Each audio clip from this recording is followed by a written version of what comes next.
오늘도 무사히 하루 보내셨습니까? 뉴스와이드 이상훈입니다. 지금 헌법재판소에선 윤석열 대통령 탄핵 심판의 마지막 변론이 진행 중입니다. 통상적이라면 최종 변론 2주 정도 뒤에는 선고가 나오는데요. 하지만 오늘 헌법재판관 추가 임명 가능성이란 새로운 변수가 등장했습니다. 자세히 전해드리겠습니다. 자, 그리고 한동훈 전 대표가 내일 출간하는 책에서 한국에서 가장 위험한 인물로 이재명 민주당 대표를 꼽았다고 하는데요. 어떤 이유, 어떤 의도가 깔린 건지 자세히 짚어보겠습니다. 이런 이슈들과 함께 저는 1분 뒤에 돌아오겠습니다.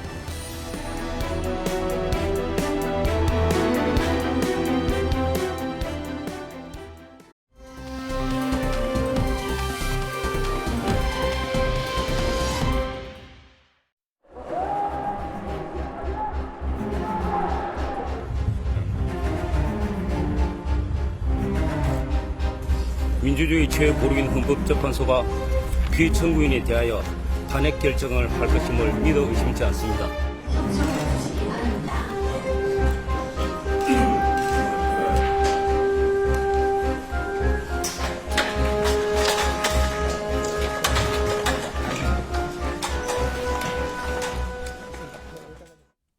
자, 벌써 한 2달 정도 진행이 됐죠. 윤석열 대통령 탄핵 심판 변론. 오늘이 드디어 마지막 날입니다. 오늘이 지나가게 되면 헌재에 선고만 남겨두게 되는 상황입니다. 그만큼 오늘 굉장히 주목을 받았고요.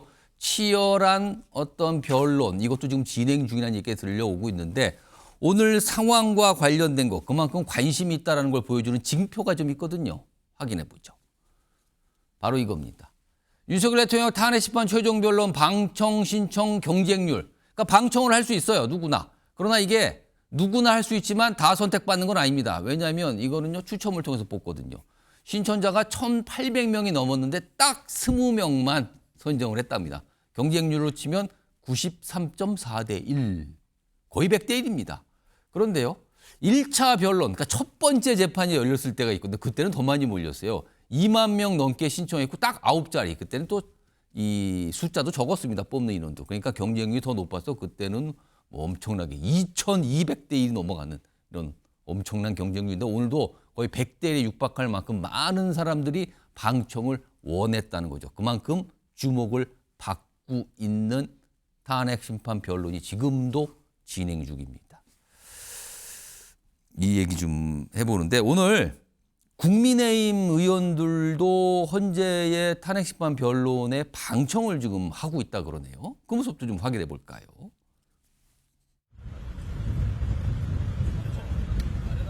헌법재판소가 법리와 증거에 따라서 탄핵을 기각해 주실 것으로 저는 확신합니다. 이 절차적인 중대 하자가 있다. 그래서 탄핵 소추안이 결국 각하되어야 한다라고 봅니다.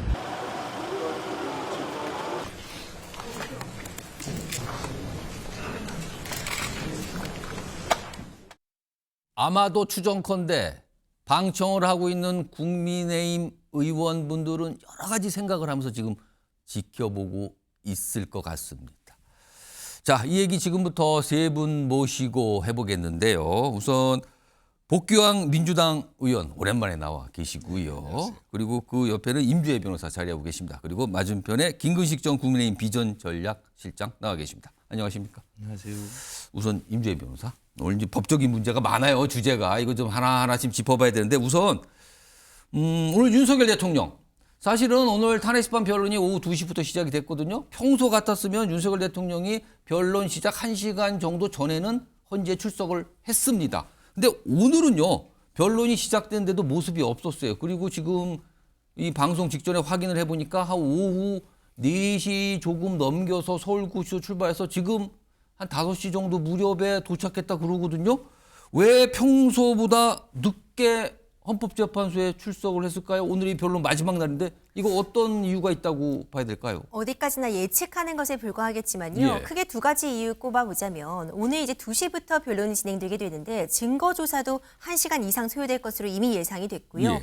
양측이 2시간 가량 종합 변론을 이어가고 그 다음에 결국 최후 진술하게 되는데 체력적인 부분 안배를 위해서 좀 늦게 출석했다 이렇게 보여집니다. 그리고 이게 가장 중요한 이유일 텐데 지금 오늘 이 변론에서 가장 중요한 건 결국 윤석열 대통령이 직접 최후 진술을 하느냐 그리고 어떤 메시지를 남기느냐 이 부분일 텐데 마지막까지도 이 최후 진술에 담길 내용을 좀 차분하게 고심하고 있었던 것 아니냐 이런 예측도 가능할 것 같습니다. 체력 안배. 워낙 이게 오늘 장시간 갈 것 같으니까 지금 예상컨대는 굉장히 밤 늦은 시간까지 갈 거라고 지금 예상이 되고 있거든요. 그리고 마지막 순서로 윤석열 대통령의 최후 진술 시간이 준비돼 있어요. 예정돼 있거든요. 김근식 전 실장님. 최후 진술 지금 임주혜 변호사는 두 가지 이유 중에서 하나가 윤석열 대통령의 최후 진술 작성에 굉장히 정성을 들였기 때문에 좀 늦게 출발할 그게 마무리가 안 될 가능성인데 그렇다면 최후 진술의 그 분량이 많다는 뜻이 될까요? 이거 어떻게 봐야 됩니까? 아마 그 국민들을 향해서 예. 보낼 수 있는 포괄적이면서도 정치적인 어떤 내용들을 담을 수 있는 마지막 기회 아니겠습니까? 예. 왜냐하면 이게 최종 변론이 끝나면 선고 날까지는 이제 국민을 상대로 메시지를 내기는 간접적인 전언을 통해서만 가능하지 예. 대통령의 육성을 통해서 보내기는 이제 없어지거든요. 불가능해지기 때문에 마지막 육성으로 국민들에게 아마 대통령의 정치적인 어떤 당부 예. 또는 정당성 이런 메시지를 내기 위해서 그 고민을 거듭해서 아마 내용을 준비하고 있는 것으로 보이고요. 예. 임 변호사님 말씀대로 이게 시간이 굉장히 길어질 수밖에 없기 때문에 예. 또 중간에 또 저녁 식사를 하든지 뭐 간단 쉬긴 또 쉬어야 될 거 아니겠습니까? 식사 시간도 아마 있다 그래요. 그러니까요. 지금. 그러니까 아마 이제 심야 시간까지 늦춰질 수 있는 것이고 또 소추인 측에 또 정청래 법사위원장의 또 논고 비슷한 것들이 예, 있기 때문에 예. 계속 늦어질 수가 있어서 아마 늦게 출발했다는 생각이 들고요. 아마 이번에도 계속 그 지난 주말을 통해 가지고 이 대리인단들과 함께 변론의 내용, 그다음에 대통령의 최종적인 대국민 메시지 같은 걸 조율을 해왔던 것이어서 저는 내용을 고심하고 직접 마지막 마무리를 하고 그리고 계속 숙고하면서 어떤 메시지를 담아야 할지 그리고 우리 당에서도 요구하는 메시지 방향들이 좀 있고 그렇군요. 또 국민들이 원하는 것도 있고 또 본인도 역사적으로는 사실상 최종 변론의 육성 메시지가 역사적으로 남는 자료가 남죠. 기록이 됩니다, 그럼요. 이거는. 남는 자료이기 때문에 그러저러한 고민들을 다각적으로 하면서 최후의 변론을 고민을 거듭하면서 지금 준비하고 늦게 출발 아닌가 싶습니다. 그렇다면은 초기에 최후 진술에 초안이 있었을 거 아니에요? 그럼 초안에 대한 수정안에 또 수정안, 재수정안, 수정안, 그리고 최종안. 이게 시간이 걸렸던 걸까요? 아직은 모릅니다. 아마 저녁 늦게 최후 진술이 시작이 되면 확인이 되겠죠. 이런 가운데요. 지금 변론이 진행 중이에요. 아까 설명이 잠깐 있었지만 뭐 증거 조사도 있고요. 그다음에 양측의 변론도 있고요. 뭐 그건데 지금 양측의 변론 정도가 진행되는 상황이거든요. 자, 지금까지 나와 있는 내용 좀 자막으로 좀 속보로 확인해 보겠습니다. 몇 가지 내용이 들어와 있는데 우선 국회 측 얘기입니다. 윤석열 대통령 비상계엄 순간 대통령 스스로 포기한 것이다. 이렇게 또 얘기를 했다 그러네요. 또 보겠습니다. 국회 측 얘기 계속 나옵니다. 그리고 총선 참패가 부정선거 결과라는 망상에 빠졌다. 그러니까 지금까지 국회 측에서 주장해온 어떤 입장, 그거에 같은 맥락의 얘기를 오늘도 했군요. 다음 보겠습니다. 자, 이번에는 윤석열 대통령 측입니다. 우원식, 이재명 아무도 없는데 스스로 월담했다. 이거 계엄 선포 당시 상황을 오늘 윤석열 대통령 측이 저렇게 설명을 했다 그러네요. 하나 더 있습니다. 자, 홍장원 정보위 출석 전 시나리오를 쓴 듯. 이거 역시 윤석열 대통령 측에서 그동안 했던 얘기와 어떤 맥락이 쭉 이어지는 오늘 변론을 또 했군요. 요 얘기 좀 잠깐 해볼까요? 복귀왕 의원님께 세 번째 지금 속보로 나온 거 다시 한번 보여주세요. 세 번째 속보 아까 월담 얘기 있습니다. 세 번째 거 다시 자막으로 좀 보겠습니다. 우원식 국회의장 이재명 대표 아무도 없는데 스스로 월담했다. 이거 어떻게 보십니까? 저렇게 오늘 윤석열 대통령 측에서 얘기를 했다 그러는데. 아무도 없는 게 아니었었고요. 그러니까 저 뜻은 경찰들이 정문을 다 막고 있었었고. 그러니까 저 뜻은 아마 보여주기다, 일종의 쇼다, 약간 이런 주장 같은데요. 그렇게 주장을 하고 있는 것인데요. 계엄 발표 나고 나서 불과 그 1, 20분 안에 국회 정문 각 문이 폐쇄되기 시작했습니다.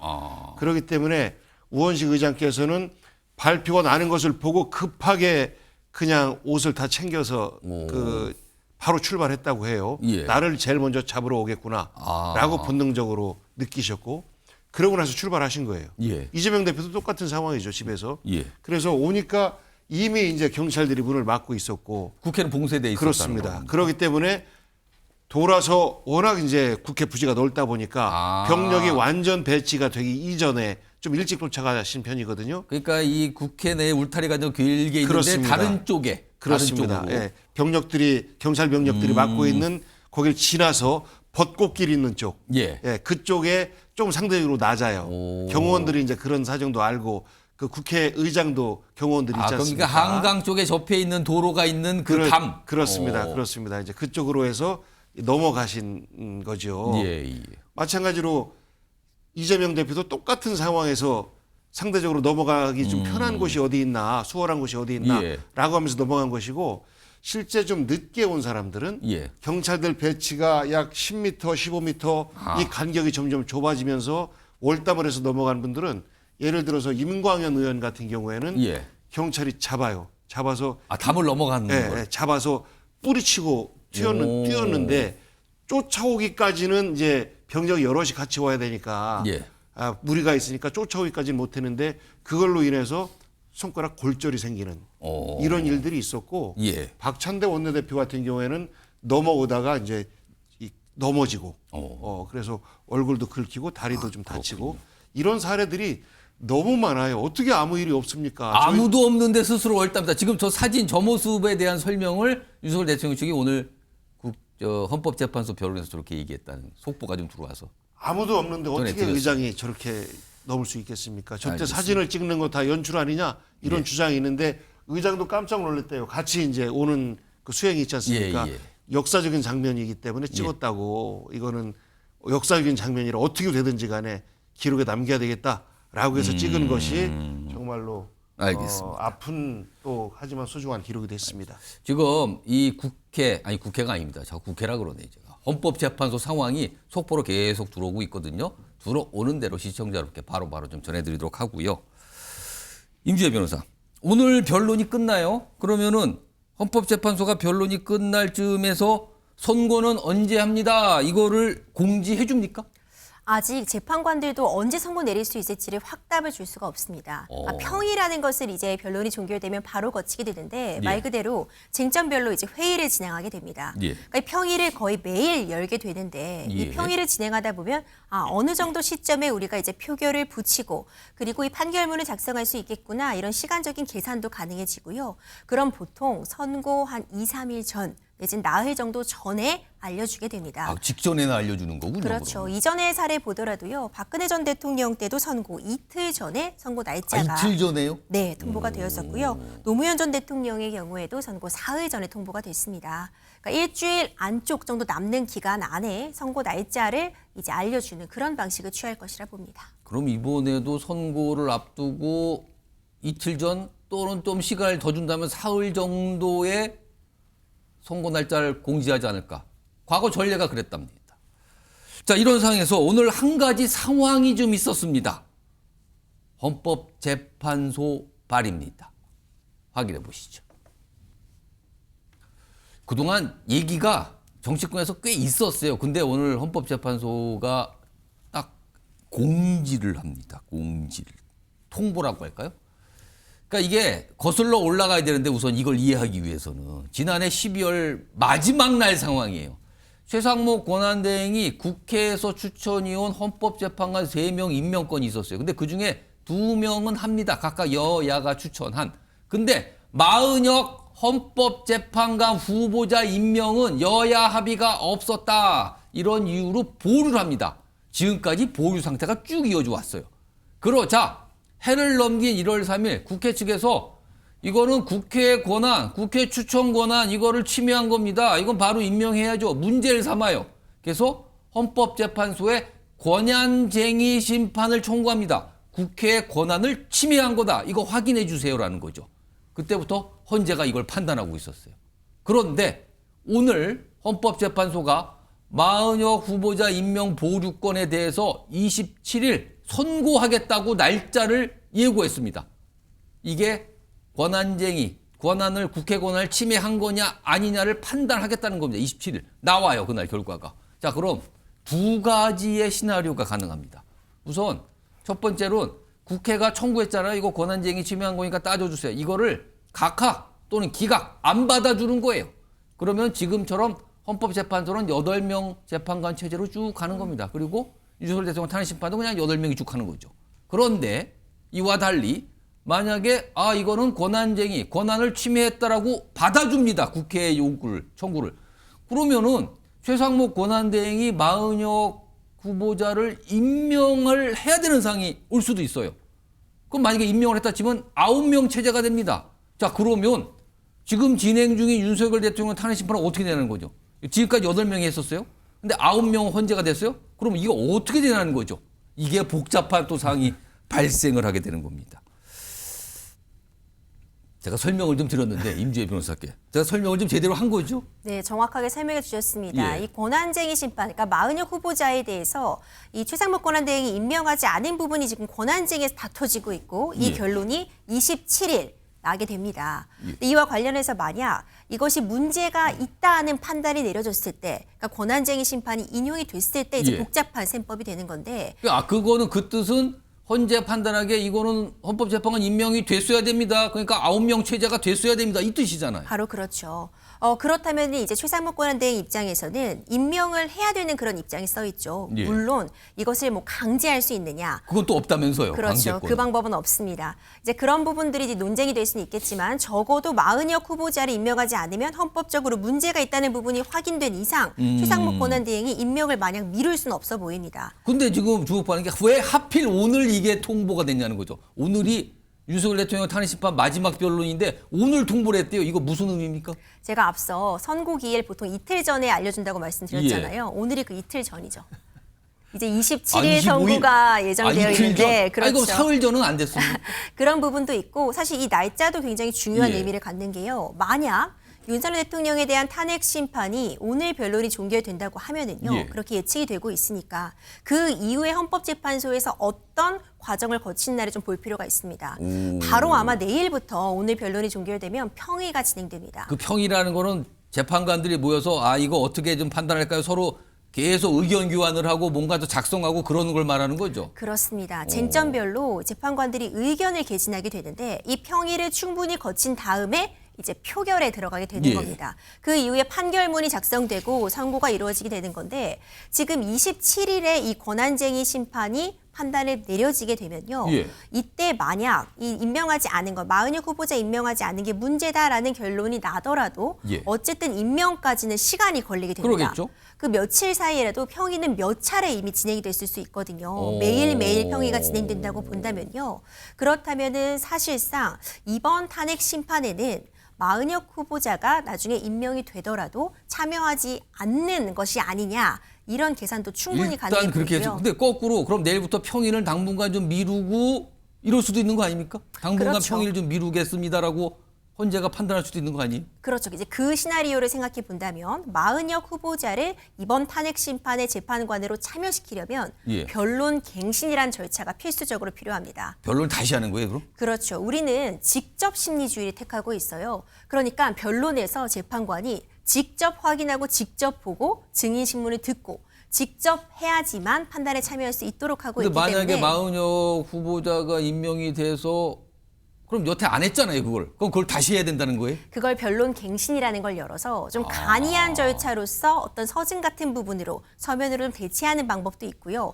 만약 이 부분에 대해서 윤석열 대통령 측에서 문제를 제기한다면 예. 간이 갱신을 받아들여지지 않는다면 변론을 다시 열어야 될 상황도 발생할 수 지금 있거든요. 했던 걸 또 해야 되는 거예요? 그렇죠. 그러면 사실 선고까지의 시간이 상당 부분 길어질 가능성도 있습니다. 근데 어디까지나 이것을 재판부에서 어떻게 이 운영을 판단할지에 따라 달라지기 때문에 예. 조금 더 상황을 지켜볼 필요가 있어 보입니다. 이거 굉장한 변수가 지금 등장을 한 거예요. 자, 요거 두 분과 함께 얘기도 해보죠. 복귀광 의원님. 네. 우선 좀 나눠서 보겠습니다. 이게 상황이 굉장히 좀 깊게 들어가야 되는데 우선 이 국회의 청구를 기각하거나 각하면 이제 단순해요. 그냥 그걸로 끝나는 거니까. 근데 만약에 받아주면은 이제 이 재판관 임명 문제가 발생하는데 최상목 권한대행이 이 키를 쥐고 있거든요. 만약 헌재에서 이거 임명 안 한 거 문제 있습니다라고 판단했는데 최상목 권한대행 임명을 해야 된다고 보십니까? 마은혁 만약에 그렇게 나왔으면 마은혁 후보자를 헌법재판관으로 임명을 해야 된다고 보십니까? 아니면 임명을 할 필요를 없다고 판단하십니까? 우선 임명에 따른 여러 가지의 변화 뒤에 변수가 많아요, 지금. 걱정스럽기는 이 합니다만 파장이 많습니다, 지금.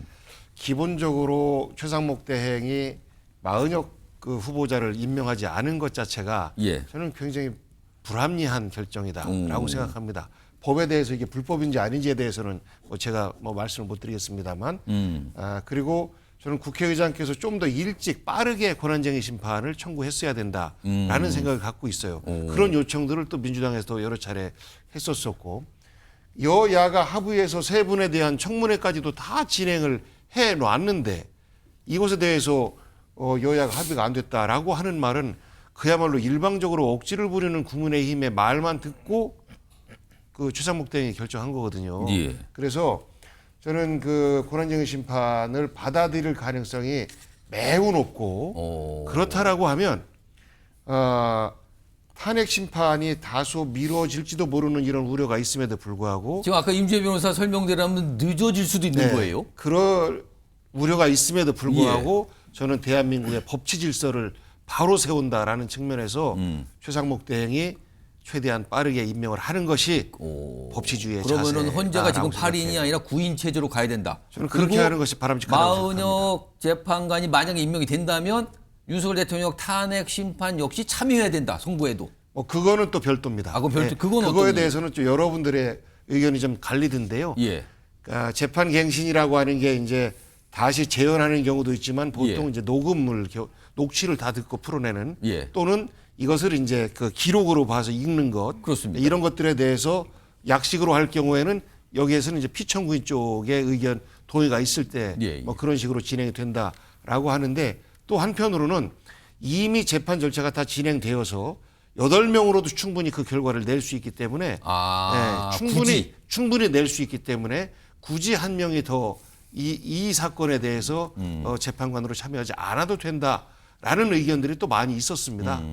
그렇기 때문에 저는 만약에 마은혁 재판관이 참여를 안 하면 또 국민의힘 쪽에서는 졸속 재판을 하기 위한 꼼수냐 또 이렇게 임명이 됐는데 왜 참여 안 합니까? 또 이럴 수도 있어요. 그렇죠. 공격할 수도 있겠습니다만 저는 헌법재판소에서 재판관들이 합리적인 판단을 내릴 수 있을 것이다라고 생각합니다. 그래서 임명은 하되 이번 윤석열 대통령 탄핵 심판에는 참여하지 않는 이런 방향으로 가게 되지 않을까라는 추측과 또 저의 기대 섞인 희망 섞인 말씀입니다. 알겠습니다. 요번엔 김근식 전 실장. 그러니까 지금 복귀왕 의원님 네. 민주당의 아마 생각인 것 같아요. 그러니까 마은혁 재판관이 헌재에 합류해서 9인 체제로 가는 거는 좋다.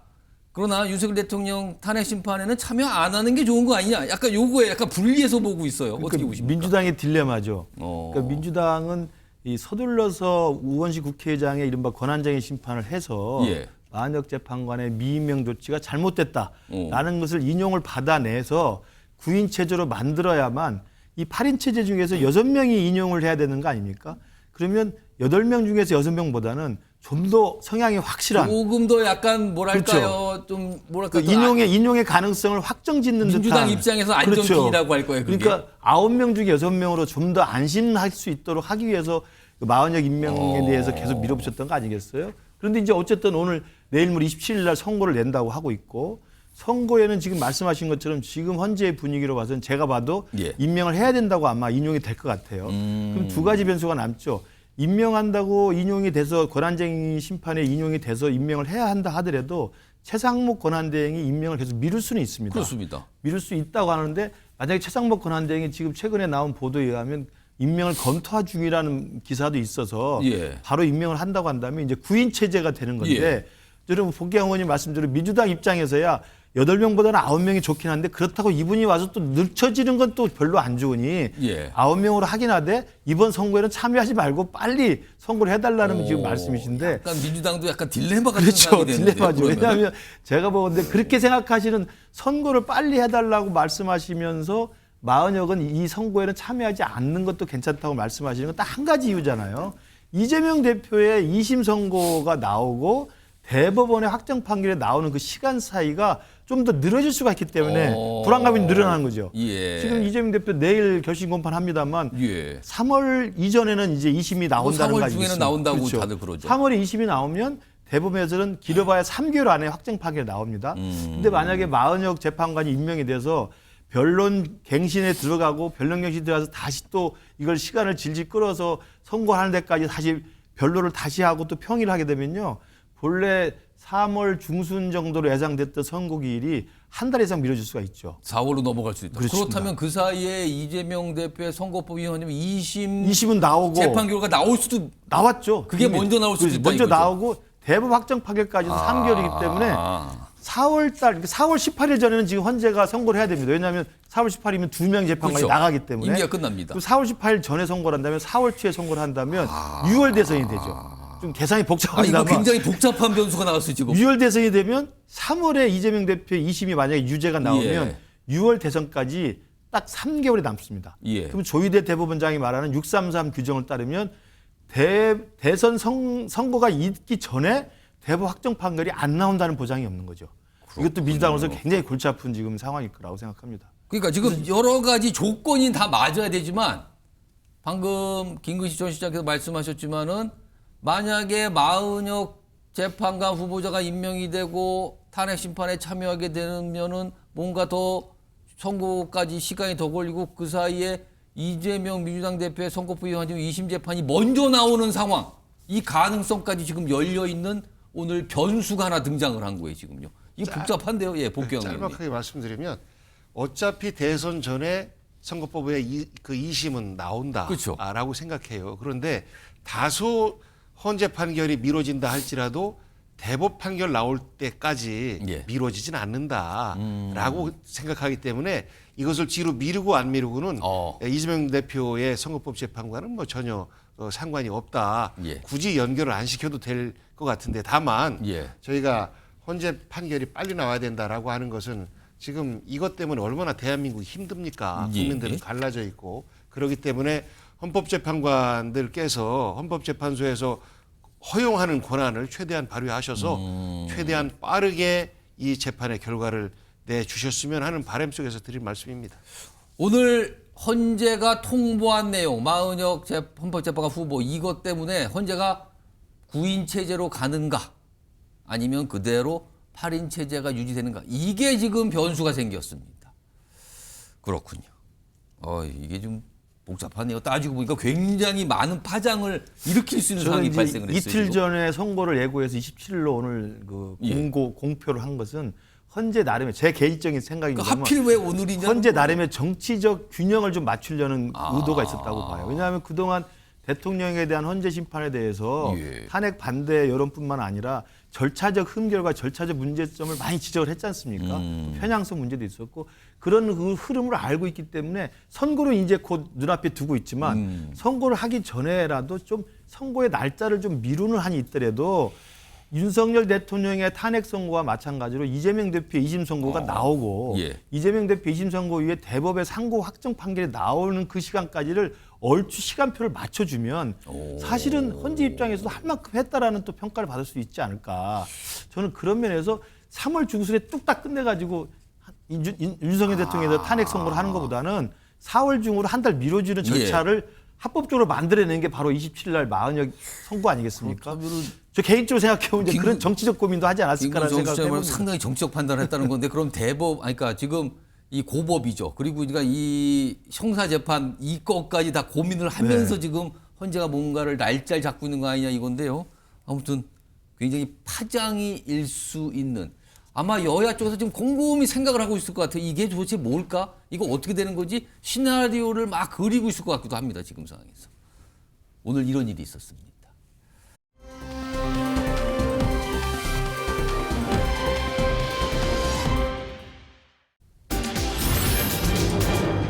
사과? 이 얘기를 할까? 아니면 뭐 복귀 계획 이런 걸 말할까? 모릅니다, 지금. 아마도 오래 작성 기간에 뭐 초안부터 해서 수정안까지 오래 걸린 것 같은데 여기에 무엇이 담겨 있을까? 이거를 조금 짚어보도록 하죠. 오늘 여당에서 윤석열 대통령이 이것만큼은 좀 얘기를 해주셨으면 좋겠는데요라는 얘기, 바람을 좀 꺼내놨습니다. 두 명의 목소리가 담겨 있어요. 들어보시죠.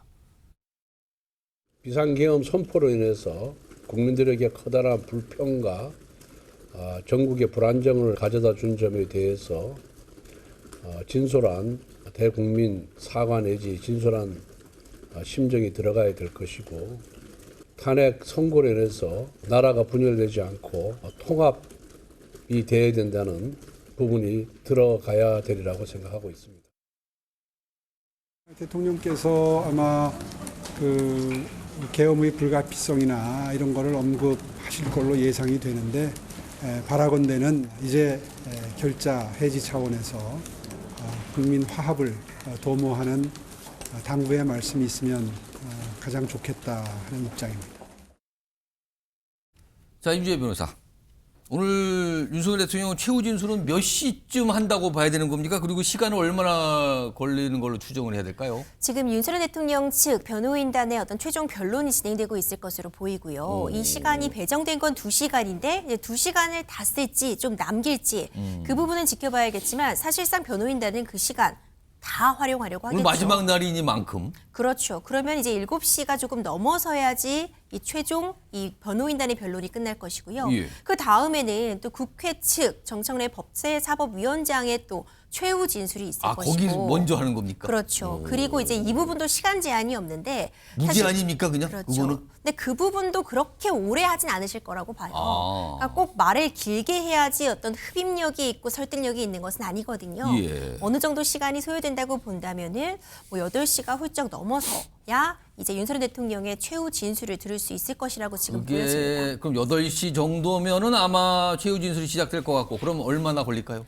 그 부분은 아직 예측하기 어려운데 예. 아마도 충분히 본인이 하고 싶은 얘기는 담아낼 거라고 봅니다. 특히 비상계엄 선포의 정당성과 같은 부분, 예. 왜 선포할 수밖에 없었는지는 결국 윤석열 대통령 본인이 가장 잘 설명할 수 있는 부분이기 때문에 예. 이런 부분, 그리고 앞서도 언급해 주셨던 것처럼 지금 사실 구속 상태에서 앞으로 형사재판을 이어갈 것이어서 실질적으로 국민들 앞에 서서 어떤 메시지를 낼 수 있는 굉장히 마지막 기회라고도 볼 수 있거든요. 그런 점을 감안한다면 국민들에 대한 메시지, 이런 부분을 담는다면 최소 1시간 정도는 최후 진술을 하지 않을까. 최소 1시간 정도고, 그 이상도 필요하다고 한다면 더할 가능성은 열려 있습니다. 원래 이게 이 헌법재판소에서 이런 게 있으면은 그 영상이 공개되는 게 한 1시간 정도 시간이 걸려요. 그러면은 시청자 여러분께서 밤에 여러 가지 뭐 매체를 통해서 영상 보시려면 10시 넘어가야겠네요. 보니까 지금 시간상 그렇습니다. 자, 그럼 과연 이 최후 진술, 윤석열 대통령의 최후 진술에는 어떤 내용이 담길까? 이거를 좀 예측해 보겠습니다. 이렇게 좀 정리를 일단 할 수 있어요. 이건 추정입니다. 화면 보시죠. 무슨 메시지를 담을까? 대국민 사과가 들어갈까? 그러니까 여기는 다 들어갈 수 있어요. 그렇지만 방점이 어디에 있냐는 거죠. 이 메시지의 방점이. 대국민 사과가 좀 강하게 들어갈까? 아니면 국민 통합을 강조하는 메시지가 담길까? 아니면 약간 반대 방향으로 계엄의 정당성을 주장하는데 방점이 찍힐까? 아니면 직무 복귀 의지를 드러내는데 방점이 찍힐까? 이겁니다, 지금. 앞에 대국민 사과가 국민 통합이라는 거는 국민 전체에 대한 메시지라고 볼 수도 있어요. 근데 반면에 계엄 정당성을 강조하거나 직무 복귀 의지를 드러내는 거는 어떻게 보면 지지층을 향한 메시지일 수도 있습니다. 약간 다를 수가 있거든요. 요거 한번 예측해 보죠. 김근식 전 실장. 예. 예상한다면 어떤 내용이 들어갈 것 같습니까? 방점이 어디에 있을 것 같습니까, 오늘?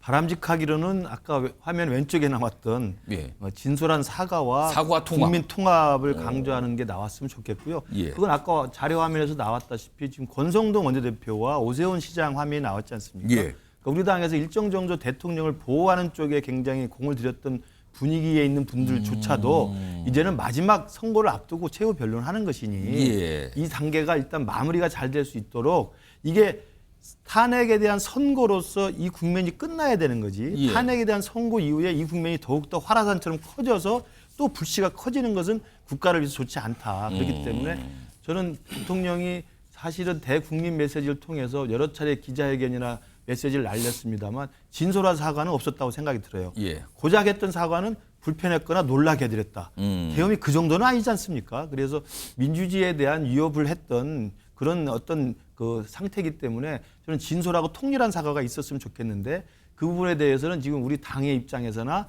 국민적 입장에서는 대부분 기대하는 바가 있다고 생각합니다. 지금 기대한 바를 말씀하셨는데 그렇죠. 혹시 예상하는 바는 예상하는 바는데 그게 아닐 수 있을 가능성이 크다는 거죠. 왜냐하면 오른쪽에 있는 걸로 그렇죠. 예상하십니까? 그럼? 대통령께서 지금 계속 헌재 재판정에 직접 나와서 예. 증인 신문도 참여를 하고 본인 이야기를 많이 했기 때문에 그리고 면회를 찾아간 우리 국민의힘 의원들 통해서 간접적인 메시지를 발신한 걸로 보면 예. 계엄의 정당성, 심지어는 부정선거에 대한 확신, 또 나아가서는 자기들 본인에 대한 지지층에 대한 계속 메시지를 날리면서 실제로 더 결집해서 싸워달라는 이야기를 하고 있는 것이 있기 때문에 만약에 그것을 오늘 최후 변론에서도 하신다고 한다면 예. 아까 제가 우려하는 것처럼 어찌됐든 간에 국회에서 탄핵 소추안이 가결이 됐고 직무가 정지된 상태에서 헌재에 와서 탄핵 변론이 마지막 마무리를 찍으면 선거를 앞두고는 국정의 최고 책임자이자 국민을 통합해야 될 막중한 책임이 있는 헌법의 수호자로서는 통합과 사과에 대한 이야기가 저는 우선이지 예. 지지층에 대한 강성 발언이나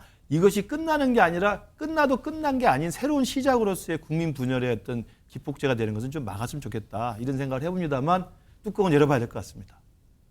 일단 이쪽이 바람직한데 예상은 이쪽 같아요. 이렇게 좀 나눠서 해주셨는데 지금 말씀하신 동안 지금 헌재에서 나와 있는 내용, 지금 여러 가지 내용들이 지금 얘기가 되고 있는데 지금 속보로 들어와 있는데 좀 알려드리죠. 윤석열 대통령 측 얘기예요. 계엄은 야당의 정책 발목 잡기와 입법 폭거 때문이다. 이것도 그동안 쭉 했던 얘기 다시 한번 좀 강조하고 있네요. 이런 내용. 그리고요. 정부 여당 추진 정책 모조리 발목을 잡았다. 그러니까 약간 계엄의 정당성을 강조한 것 같죠. 이런 내용이 좀 들어와 있습니다. 또 다른 내용 들어오면 바로바로 전해드리죠. 여기 보면 계엄 선포안이 이때다 싶어 내란이다 했다. 이런 얘기 계속 지금 하고 있다고 합니다. 자, 복귀영 의원님. 네. 오늘 윤석열 대통령의 최후 진술에 어떤 내용이 들어갈 것으로 예상하고 계십니까, 지금? 아까 두 가지를 보여드렸어요. 바램은 저도 우리 김근식 실장님하고 똑같습니다. 김근식 실장님 같은 분이 이번 윤석열 정부의 일정 정도 운영에 책임을 지고 혹은 또 국민의힘의 일정 정도 역할을 하고 했다면 이재명 대표께서 민주당은 중도 보수 정당이다 이런 말씀도 안 하셨을 것 같아요. 갑자기 김근식 실장님에 대한 어떤 굉장히 역할론을 얘기하고 계시네요. 합리적인 사고식인 거거든요. 근데 저도 똑같습니다. 저는 가장 중요한 것이 헌재 재판 결과를 승복하겠습니다.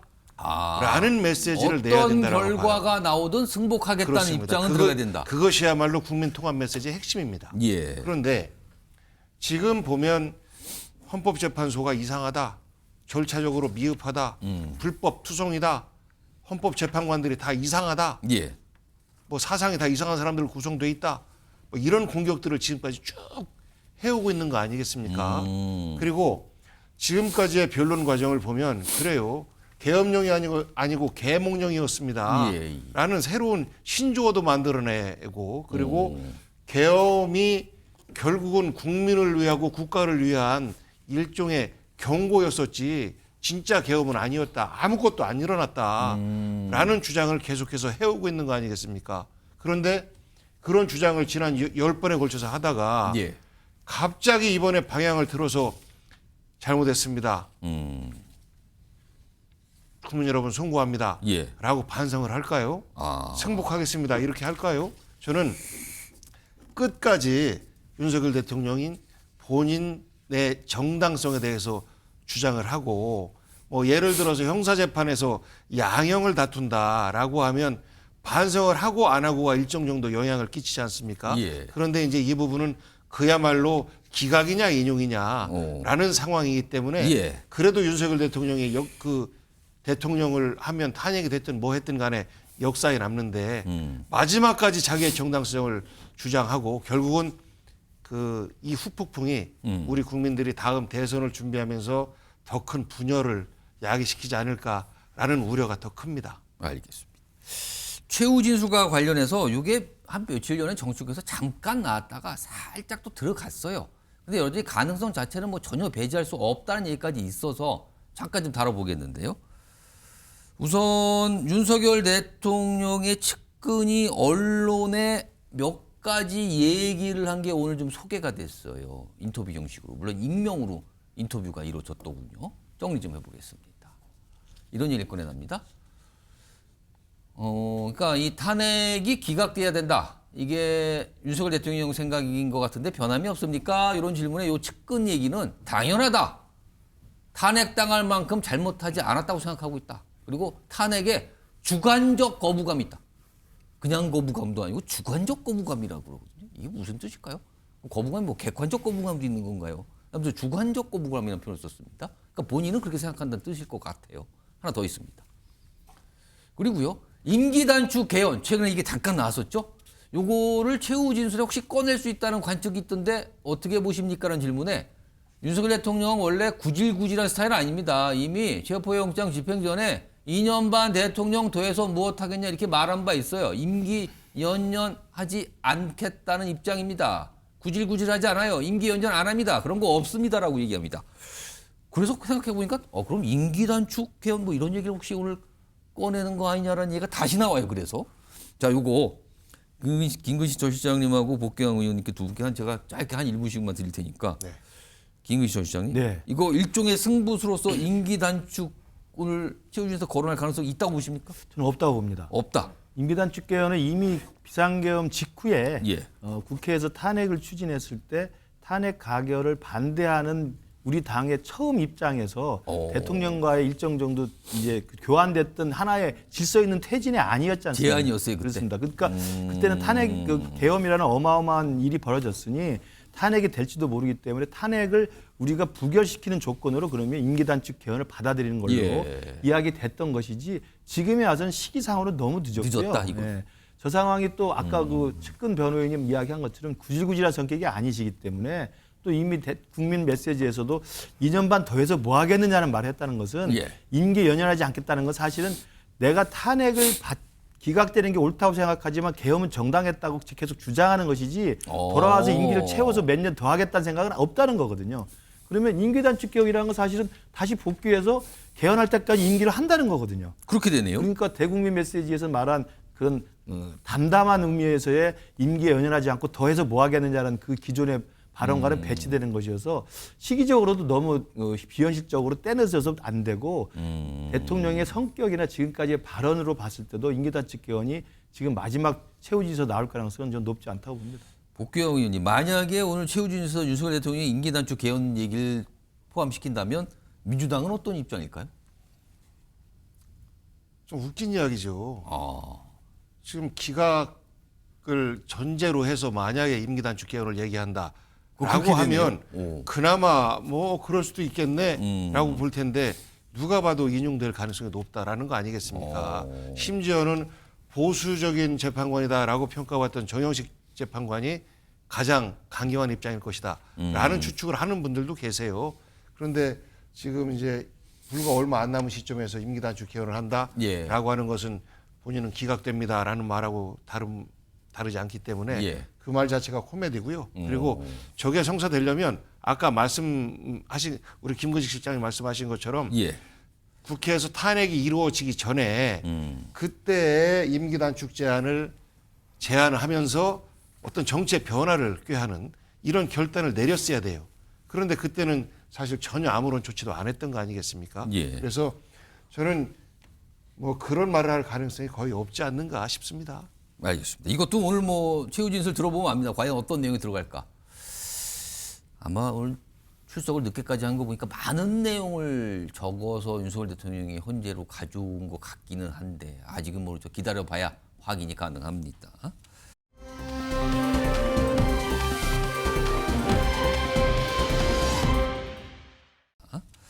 다음 주제로 넘어가 보겠는데 오늘 국회에서는 내란 국정조사 특위 뭐 청문회 이제 마지막 청문회 열렸는데 여기 이제 공수처 관련된 얘기가 많이 나왔어요. 그래서 굉장히 뭔가 질의응답 과정이 공방처럼 비춰졌는데 일단 그 모습 영상으로 바로 확인해 보겠습니다. 내란죄 없는데 수사하고 재직 중에 소추받지 않는 직권남용으로 현직 대통령 수사했고 그래서 헌법 84조 해석을 엉망으로 만들어놨어요. 소추받지도 않는 사건을 수사할 수 있다는 선례를 남겨가지고 앞으로 모든 대통령 다 수사받게 생겼습니다. 관할도 아닌 다른 법원에 영장 쇼핑했다는 얘기 나오고요. 정당하게 집행된 체포영장에 대해서 법 절차 내에서 다투는 것은 모르겠으나 마땅치 않다는 이유만으로 그것이 불법이다라고 비난하는 것은 법치주의의根幹을 해치는 그러한 발언이라고 보고요. 독립수사기관의 여러 가지 위상을 해하는 또 사실에 근거하지 않은 그런 과도한 비난은 저로서는 좀 감당하기 힘듭니다. 자, 공수처가 윤석열 대통령과 관련된 수사는 이미 끝나서 검찰 넘어갔는데 그 과정에서 있었던 여러 가지 일, 그중 특히 영장 청구 관련해서 오늘도 이게 공방처럼 빗어졌죠. 영장 청구를 어느 법원에 했고 뭐 영장 쇼핑한 거 아니냐 뭐 이런 얘기예요, 지금요. 김근식 전 시장님, 예. 공수처가 영장 쇼핑을 했다고 판단하십니까? 그거 아니라고 판단하십니까? 영장에 굉장히 매달리고 집착했던 건 사실이죠. 집착했다. 왜냐하면 지금 문제가 되는 대통령에 대한 압수수색 영장과 이 통신영장이 중앙지법에서 기각된 사실이 지금 나중에 알려진 건데요. 그렇죠. 뒤늦게 알려줬어요, 네. 그거는. 그게 이제 그 시점이 계엄이 해제된 직후에 공수처는 공수처대로, 경찰의 특수단은 특수단대로, 검찰의 특수본은 특수본대로 경쟁적으로 막 예. 수사를 시작했을 때예요. 그러니까 지금 오늘 밝혀졌습니다만 그래서 각 수사기관에서 서로 영장을 청구를 했기 때문에 예. 중앙지법에서 기각한 이유가 그거라는 거 아닙니까? 중복해서 신청하지 마라. 똑같은 상대에 대해서 똑같은 이유로 계속 영장을 청구하는 건 이거 중복 청구기 때문에 기각이 됐다는 거죠. 그래서 굉장히 영장에 집착했던 건 분명히 맞고요. 두 번째는 그런데 그때 공교롭게 영장이 다 통신영장이고 압수수색 영장이긴 합니다만 물론 체포영장은 아니라고 예. 합니다만 그 통신영장과 압수수색 영장이 기각된 곳이 다 중앙지법이었어요. 그래요. 그러니까 아무래도 체포영장을 신청할 때는 중앙지법보다는 주저한 거 아니냐 또. 당연히 그런 생각이 들지 않겠습니까? 이거 이런 영장도 이게 안 되는 거 그렇죠. 보니까. 저는 그래서 그럴 만한 충분한 합리적 의심을 받기에 충분했다. 저는 그래서 오늘 뭐 청문회에서 우리 당 국회의원들이 뭐 신랄하게 따지긴 했습니다만 예. 분명하게 당시에 계엄 그 해제 직후에 새 수사기관들이 경쟁적으로 달라붙었기 때문에 생겨난 해프닝일 수는 있지만 분명한 것은 영장에 집착했고 중앙지법의 기각 경험이 있기 때문에 서부지법이 편하다는 생각 분명히 했을 거라는 암시적 의심이 들고 세 번째로는 거짓말한 건 분명히 맞죠. 오늘도 오동훈 처장이 시인을 했습니다. 파견 나온 공무원이 답변하면서 체포영장인 줄 착각하고 영장 기각 사실이 없다고 답변한 건 죄송하다고 무슨 이야기했어요. 영장인지가 아니라 영장 예. 얘기만 한 거다 사실은. 예, 뭐 체포영장인 줄 알았다 그거를. 그렇게 시인을 했기 때문에 저는 그 부분도 분명히 좀 잘못했다는 것을 인정했다는 거 보여집니다. 복귀영 의원께서는 이 영장 쇼핑 논란에 대해서 어떻게 판단하세요? 그 쇼핑을 어떻게 할 수 있는지 궁금한데요.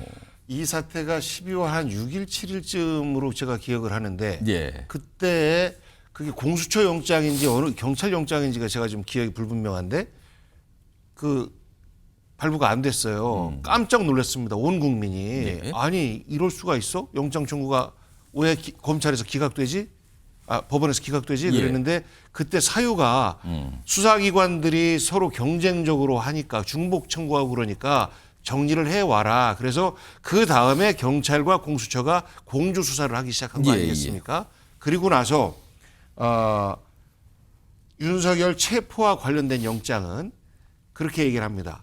그러니까 공수처가 기소를 할 때는 그 중앙지법을 상대로 해서 해야 되지만 예. 그렇지 않은 수사만 하는 부분은 예. 형사소송법에 기초해서 사건이 일어난 곳, 예. 국회 또 뭐 선관위 등등 그래서 사건이 일어난 곳을 관할하는 뭐 서부지법 뭐 주소지 뭐 이런 얘기도 뭐 그렇습니다. 했었어요? 그래서 그래 서부지법으로 했었어야 된다. 만약에 이 윤석열 체포와 관련된 영장을 중앙지법에 쳤으면 예. 관할권 문제라서 오히려 중앙지법이 굉장히 고민에 빠지게 됐을 것이다. 이런 이야기를 그 오동훈 공수처장이 얘기를 하거든요. 그래서 저는 이런 부분은 괜히 시비를 걸 필요가 없다. 오히려 향후에 이런 부분에 대한 입법이 미비하다면 이것을 보완하는 것으로 정치권이 머리를 맞대야지 이걸 가지고 일종의 윤석열 대통령에 대한 어떤 그 계엄령이 잘못됐다라는 것을 어떤 어쨌거나 희석시키기 위한 이런 방편으로 활용해서는 안 되고 아마 이 논쟁 때문에 공수처에서 국회 파견된 그분 답변 잘못은 그분은 징계를 면하기 어렵게 생겼어요. 그러니까 국회에서 요청한 답변을 쓰다 보면 그런 작은 실수들이 왕왕 발생하거든요. 그런데 예. 이것이 정치적으로 예민할 때는 굉장히 큰 파장을 불러일으키기도 하는데 그 직원이 윤석열 체포와 관련된 영장으로만 착각해서 그렇게 썼다라고 오동훈 오늘 공수처장이 설명은 그렇게 설명을 나왔습니다. 하지 않습니까? 저는 그야말로 액면 그대로의 사실인데 이것이 마치 큰 공수처 수사 과정에 어떤 그 절차적 잘못이 있는 것처럼 침수봉대 하고 있는 것에 대해서 씁쓸합니다. 바라보는 것 자체가. 알겠습니다. 임지혜 변호사. 그러니까 이게 최근에 나온 게 이제 영장 청구와 관련된 논란이었어요. 이게 사실은 국민의힘하고 윤석열 대통령 쪽 변호인 쪽에서 이거 문제 제기를 했죠. 뭐 문건 다 뒤져봐서 찾아냈다 그러면서 뭐 그 영장을 보여주기도 하고 막 그랬거든요. 이게 최근에 나온 논란이었거든요. 근데 앞서서 공수처의 내란죄 수사권 논란이 여전히 이거는 뭐 그냥 진행 중이에요. 그런 와중에 윤석열 대통령 내란죄 형사재판도 시작됐거든요. 이게 형사재판에 공수처 요 상황이 형사재판에 혹시 영향을 줄까요? 이거 어떻게 판단해야 됩니까? 윤석열 대통령 측에서는 계속 이 문제를 제기할 것이라고 봅니다. 그렇기 때문에 이것이 실제로 영향을 주던 못 주던 형사재판 과정에서는 계속 시끄러운 감자로 남아있을 수밖에 없거든요. 뜨거운 감자로 남아있는데 이 부분 굉장히 중요한 게 구속 취소 신문과 연관이 될 수 있을 것 같습니다. 이 구속 취소와 관련해서 일단 재판부에서 자세히 들여보겠다는 그런 의중은 확실한 것 같습니다. 예. 그렇기 때문에 서류만으로도 사실 심사가 가능한데 신문 기일도 한번 열었고요. 그리고 양측에게 의견서를 제출할 그 기간도 주었거든요. 예. 이제 그런 과정들을 보자면 충분히 한번 이 부분을 들여다보겠다는 의지는 있는 것으로 보이고요. 결국 이런 수사권 논란이라던가 영장 쇼핑 이런 부분들도 구속 취소 신문에서 당연히 윤석열 대통령 측에서는 의견서에 이 부분을 문제 제기했을 것이고 한번 들여다볼 가능성은 있다 이렇게 보여집니다. 그렇군요. 형사재판 진행 중에서 이게 계속 어떤 이슈로 등장하고 문제 제기가 있고 또 거기에 대한 설명, 해명 나오고 또 법원이 또 판단하고 이런 과정이 있을 것 같네요. 지금 오늘 국회에서도 이 공수처 상황을 놓고선 공방이 좀 벌어졌습니다.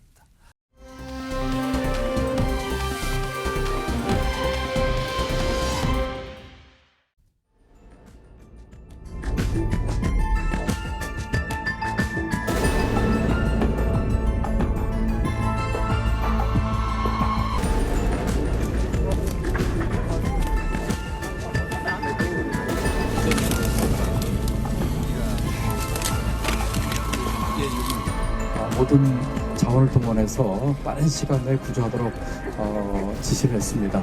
사고 수습에 만전을 기하도록 하겠습니다.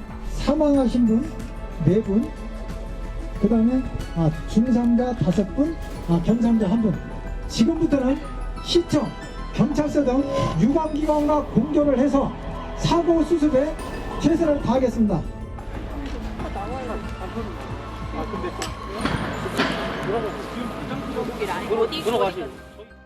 자, 임지혜 변호사, 오늘 이 사고 상황 좀 설명해 주시죠. 네, 정말 안타까운 사고가 발생을 했습니다. 사고는요, 25일 오전 9시 49분경에 발생을 했는데요. 예. 천안시의 이 서울 세종고속도로 안산과 용인을 잇는 그 연결공사 교량 작업 중에 예. 이 교량을 떠받치고 있는 이 철 구조물 상판 5개가 일순간에 무너져 내린 겁니다. 지금 화면에 보이는 게 저게 아마도 차량의 블랙박스에 찍힌 것 같아요. 근데 근데 저게 일하시는 분들이 있었다는 겁니까? 그렇죠. 밑에서 이제 작업 중인 이런 인력들이 있었는데 정말 안타깝게도 4명이 사망하고 5명이 중상 그리고 1명은 경상을 입었다 이렇게 브리핑을 통해 전해지고 있습니다. 예. 이 철 구조물 상판이 교관 위에 이렇게 걸쳐 놓은 상판이라고 보여지는데 도대체 어떤 이유로 이렇게 일순간에 무너지게 된 것인지 사고 원인에 대해서는 좀 더 정확한 조사가 필요해 보이는 상황입니다. 그러니까 이 그러니까 이 건설 현장, 사고나 건설 현장은 안성에 소재돼 있는데 이게 고속도로 이 교량 상판 공사야, 교량 공사잖아요. 근데 그 상판이 무너져 내린 거예요, 저런 식으로 지금요. 이거 굉장히 큰 사고입니다. 인명피해가 컸어요, 지금요. 복귀영 의원님. 네. 그러니까 사실은 이 지역구 국회의원 분들도 이런 사고 나오면 굉장히 민감하게 반응하시고 빠르게 좀 움직이시잖아요. 만약에 지역구에서 보통 이런 사고가 나면 정치인분들은 어떻게 좀 대처 좀 하십니까? 모든 일정 다 취소하고 바로 현장으로 달려갑니다. 그래서 이 사고가 어떻게 수습되는지에 대해서 예. 계속 지켜보고 가까이에서 특히나 피해자분들 가까이에서 이분들의 피해를 최소화시키는데 그렇죠. 집중적으로 저희는 관심을 갖고 보고 돌아가신 분들의 유족분들도 계시고 그 유족분들은 지금 이루 말할 수 없는 상황일 겁니다. 그렇습니다. 처음부터 사고 수습에 대해서 국회의원들이 개입을 하면 예. 자칫 그 오히려 늦어질 수가 있기 때문에 예. 그런 부분은 잠시 뒤로 미루고 예. 피해자분들 중심으로 가까이에 그리고 지자체에서 이에 대한 대응들을 하고 있는지도 확인하고 안 하고 있다면 그것에 대해서 지적을 하고 그리고 나서 조금 이제 급한 상황이 지나고 나면 예. 사고 원인을 밝히기 위해서 그렇죠. 국회 차원에서 접근을 합니다. 아마 이 건에 대해서는 저도 이제 국토교통위 상임위 소속인데 예. 국토교통위에서 공식적으로 이 건 한 건만 가지고도 사고에 대한 보고를 받고 현안 보고나 현안 질의를 그렇습니다. 할 수 현안 있는 보고를 거는. 받고 예. 질의를 하고 향후 이것에 대한 수습과 그리고 그 재발 방지에 대한 이런 대책에 대해서 전체적으로 확인을 해야 될 것 같습니다. 그래서 국회의원들은 특히 지역구에서 이런 사고가 발생했다라고 하면 예. 지역구 의원들은 만사를 제쳐두고 현장으로 달려가는 게 그게 원칙입니다. 그렇습니다. 아, 일어나서는 안 되는 사고였고요. 또 인명피해가 발생했습니다. 일단 수습을 빨리 해야 됩니다. 그리고 나서는 사고 원인, 그리고 재발 절대 안 되는 거죠. 이런 거는요. 이런 거에 이제 만전을 기해 주시길 당부드리겠습니다.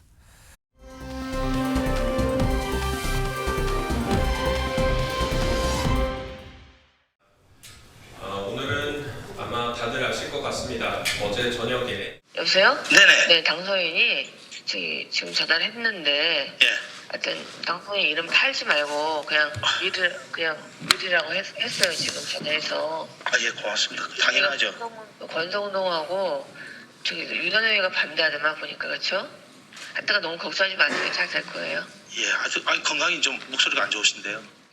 윤석열 대통령 당선인은 중립의 의무가 있고 이 거대한 권력자가 공천에 개입한다면 불법입니다. 탄핵의 사유입니다. 명태균은 천하의 허풍쟁이입니다. 그래서 그런 천하의 허풍쟁이의 녹취록이나 발언에 대해서는 일체 언급하지 않겠습니다. 키워드가 바로 나왔습니다. 처음부터 다시 결정. 오늘 검찰발로 저런 얘기가 나왔습니다. 명태균 씨 관련 의혹에 대해서 소환 이런 거에 관련된 건데 처음부터 다시 결정한다.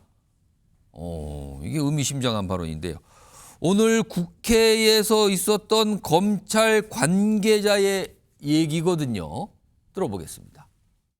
서명했다. 알고 있죠? 예, 저도 보도 보고 알았습니다. 예, 이걸 보면은 11월 7일 날 윤석열 대통령이 여론조사 이쪽에 문제가 없다라고 수사 가이드라인을 줬거든요. 근데 13일 날 전담 수사팀이 김건희, 윤석열에 대해서 조사할 필요가 있다라는 수사 보고서를 내놨어요. 이분들 다 중앙지검으로 올라왔죠? 일부는 올라오고 일부는 창원에 좀 남아 있어. 그러면 수사팀이 원한다면 윤석열, 김건희에 대해서 소환 조사 하자고 하면은 하실 겁니까? 그거는 모든 건 소환을 하겠다. 그건 아직은 검토된 바는 없는데 소환을 안 하겠다도 결정된 게 없어서 모든 건 하여튼 네, 알겠습니다. 처음부터 다시 결정할 예정입니다. 바로 이 발언이었습니다. 결정된 바 없다. 처음부터 다시 결정한다. 이 얘기 좀 해보죠. 두 분 모셨습니다. 이준호 국민의힘 대변인 나와 계시고요. 그리고 성시호 민주당 정책위 부의장 자리하고 계십니다. 안녕하십니까. 우선 성시훈 부의장, 지금 대검 관계자의 발언이었어요. 굉장히 고위직 검찰 공무원의 발언인데 윤석열 대통령 명태균 씨 의혹과 관련된 윤석열 대통령 부부의 소환 문제였거든요.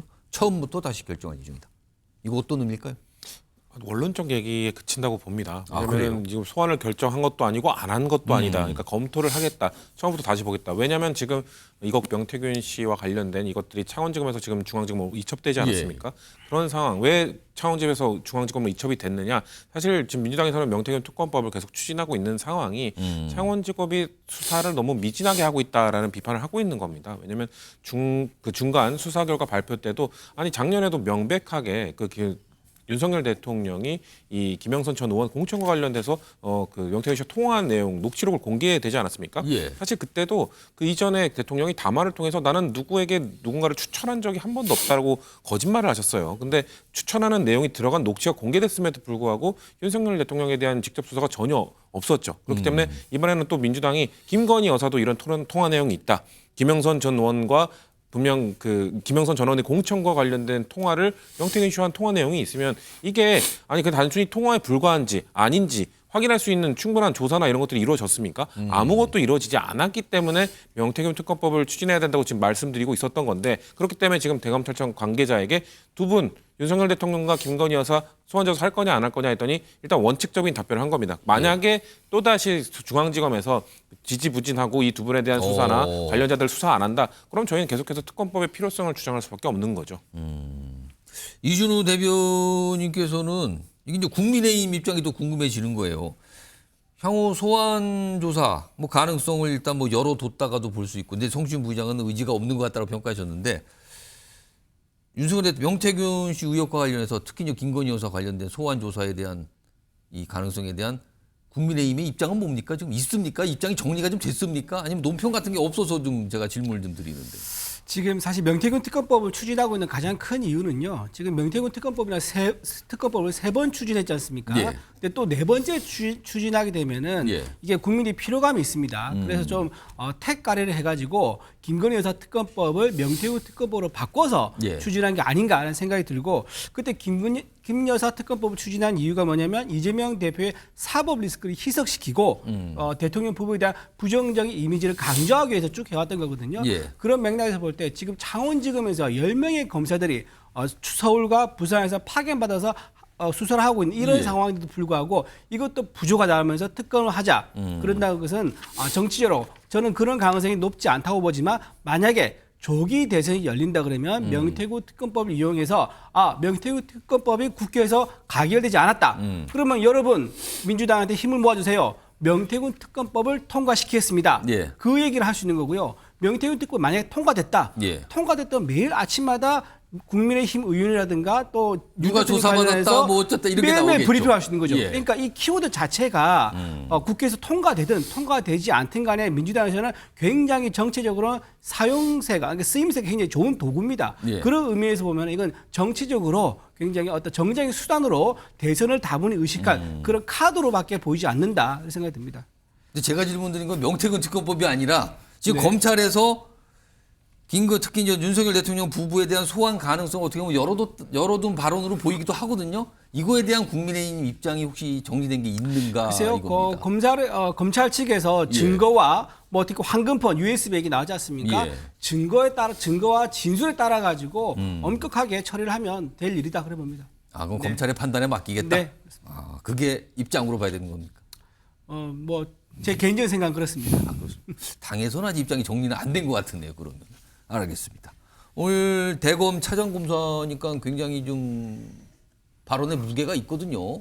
근데 이런 얘기 처음부터 다시 결정할 예정이다. 이런 얘기가 나와서 좀 전해드렸고요. 지금 명태균 특검법 얘기하셨는데 지금 민주당이 좀 속도를 좀 내고 있어요. 정리 좀 해보죠. 어떻게 진행 중인 건지. 일단 어제입니다. 야당 주도로 국회 법사위가 소관 상임위원회인데 여기에 소위를 통과됐어요. 소위를 통과합니다. 그럼 소위니까 법사위 전체 회의를 통과해야 돼요. 근데 소위를 일단 통과하면 관문 하나 넘어선 거거든요. 그러면 법사위 통과가 예정된 것 같고 빠르면 27일에 민주당이 본회의에서 이걸 처리하겠다라고 지금 어느 정도 예고가 된 상태입니다. 그러면은 27일 만약에 처리가 된다면 이제 정부로 갑니다. 그럼 정부에서 판단하겠죠. 거부권 행사 여부인데 국민의힘은 최상목 대통령 권한대행에게 요거 거부권 행사 요청한다는 방침을 정했습니다. 그럼 거부권을 행사하게 되면 국회에서 다시 또 표결을 해죠. 이건 또 표결 기준이 높아지게 되는 상황인데 요 상황입니다. 특검법 속도내는 민주당 그리고 거부권 요청 방침 정한 국민의힘 이렇게 되는 겁니다. 상황이 맞서고 있죠. 이런 가운데 어제입니다. 이 국민의힘 내에서 요 민주당이 이 속도를 내고 있는 이 명태균 특검법에 관련돼서 정치적으로 이건 이런 의미를 갖고 있어요. 이렇게 또 지적을 하는 목소리를 냅니다. 들어보시죠. 명태균 특검법도 저희 국민의힘 의원들 전체를 대상으로 하고 있을 뿐만 아니라 아마 수사 대상에 우리 유력한 대선 후보들도 다 포함시킬 것입니다. 아무런 근거도 없이 의혹만을 가지고 특검을 발의하고 특검을 통과시켜서 수사가 끝나고 나면 결국은 무혐의가 입증되고 아무런 죄가 없다는 것이 밝혀지더라도 대선은 다 끝나 있을 것입니다. 자, 성시윤 부장. 지금 국민의힘에서는 이 특검법이 대선용이다 지금. 이게 조기 대선 열리면 계속 발표해서 이거 대선 후보들 흠집내고 막 흔들려는 목적이 뻔히 예. 보입니다. 지금 이 얘기잖아요. 지금 이준호 대변인께서도 그런 맥락에 말씀하셨는데 이거 어떻게 판단하십니까? 그럼 대선 기간이고 대선 후보가 있으면 의혹이 있어도 수사를 하면 안 되나요? 그리고 지금 사실 창원지검이나 창원지검이 지금까지 이첩하기 전까지 제대로 된 수사를 안 했기 때문에 예. 비판을 하고 있는 것이고 사실 그러면은 지금 우리가 뒤에도 좀 다룰 것 같은데 명태균 게이트로부터 자유로운 대선 후보들도 있지 않습니까?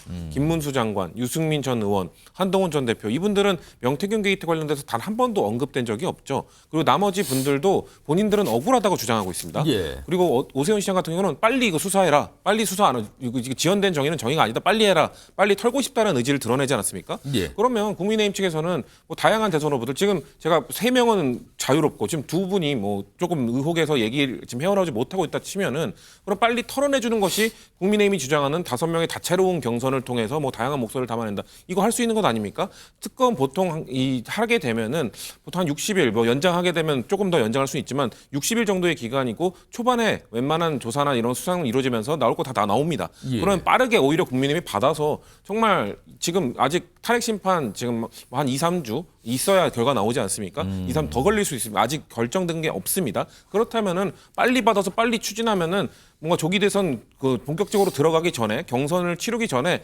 웬만한 조사 결과 다 나올 겁니다. 국민의힘 유력 대선 후보 조사해보니 별거 없더라는 결과가 나올 수도 있는 것 아닙니까? 그러면은 그런 걸 통해서 국민들에게 빨리 털어내는 것이 좋은 것임에도 불구하고 계속 이거 묻어두고 지금 근거 없이 추진한다고 하는데 명태균 씨의 녹취록 이 정도 대통령이 수사했다는 것, 통화했다는 것, 김건희 여사가 통화했다는 것, 그리고 좀 구체성을 띠는 통화 내용이 있다는 것, 이거보다 더 근거가 있는 특검법이 있을까요? 명태균 씨가 뭔가 국민의힘 공천에 개입했다는 증거는 차고도 넘치는 상황인데 왜 이거에 대해서 근거도 없다고 주장하는지 오히려 그 주장에 근거가 없다고 저는 국민들이 느낄 것이다. 이렇게 말씀드리고 싶습니다. 지금 명태균 씨 의혹과 관련돼서 언급되는 이름이 윤석열 대통령 그다음에 부인인 김건희 여사도 있지만 여권의 대선 주자, 대선 잠룡으로 꼽히는 2분 이름도 명태균 씨 쪽에서 좀 계속 얘기를 하고 있어요. 홍준표 대구시장과 오세훈 서울시장이거든요. 자, 각각 뭔가 반박하고 설명을 좀 자주 내놓고 있죠. 목소리 들어보겠습니다. 명태균 또 그 법률 대리인 또 민주당이 주장하는 이 모든 허위 사실들에 대해서 특검이든 검찰의 해명 수사든 중앙지검이든 반대하지 않습니다. 빨리 하십시오. 최대한 빨리 해서 이런 거짓말들이 더 이상 이 엄중한 시국에 국민들을 혼란시키는 일이 없도록 해주십시오. 혹시 있을지도 모르는 대선 국면에서 상대당 후보들의 흠집을 내고자 하는 의도는 아닌지 깊은 의심이 됩니다. 지역적인 일로 의혹을 부풀리는 행태를 보이고 있습니다. 아마 특검을 하게 돼도 그와 유사한 행태가 계속 반복되지 않을까 예상이 되고요. 그런 측면에서 검찰의 조속한 수사를 지금 매주 촉구하고 있습니다. 이준우 대변인, 홍준표 대구시장 쪽과 오세훈 서울시장의 공통된 반응은 이거 말도 안 되는 지금 허위 사실을 얘기해서 자꾸 엮으려고 한다. 선을 분명히 긋고 부인을 강하게 하고 있거든요. 그런데 홍준표 대구시장 쪽에서는요, 특검이든 검찰 수사든 상관없다. 어떤 거들은 해서 이거 명확하게 밝혀주라. 나는 억울하다. 특검 괜찮고 검찰 다 괜찮다. 이 입장인 반면에 오세훈 서울시장은 특검은 못 믿겠다. 검찰 수사를 빨리 서두르달라. 이거거든 약간 달라요 여기서. 이건 무슨 상관일까요?